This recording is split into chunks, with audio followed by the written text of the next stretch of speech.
भारत शासन अधिनियम। अब इस भारत शासन अधिनियम में 321 धारा और 110 अनुसूची है। इसने अखिल भारतीय संघ की स्थापना की और राज्य और रियासतों को एक इकाई की तरह माना। इसमें संघ सूची, राज्य सूची और समवर्ती सूची का में शक्तियों का बंटवारा किया। ठीक है। और इसमें देसी रियासतों ने लेकिन शामिल होने से इनकार कर दिया। इसमें प्रांतों में द्वैध शासन व्यवस्था को अब समाप्त कर दिया। इसमें केंद्र द्वैध शासन प्रणाली आरंभ हुआ।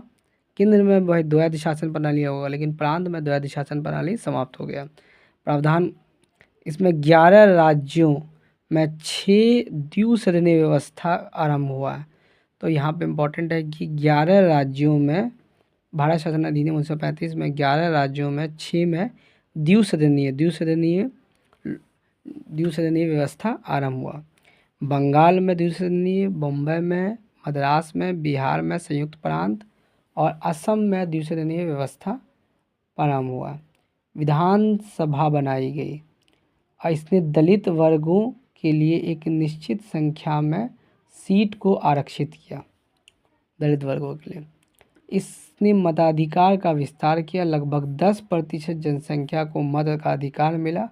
देश की मुद्रा और साख पर नियंत्रण करने के लिए अब देश की मुद्रा और यहाँ पे इम्पोर्टेंट है, भारत शासन अधिनियम 1935 में ही देश की मुद्रा और साख पर नियंत्रण करने के लिए भारतीय रिजर्व बैंक की स्थापना की गई।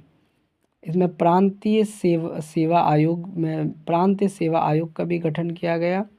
इसने बर्मा को भारत से अलग कर दिया। 1935 में ही 1935 के भारत शासन अधिनियम से बर्मा भारत से अलग हो गया। उड़ीसा और सिंध का नए 2 प्रांत बनाए गए।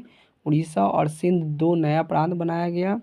इसने महासंघ और प्रांतों के लेखकों की परीक्षा के लिए भारत में महालेखक परीक्षक की नियुक्ति की गई।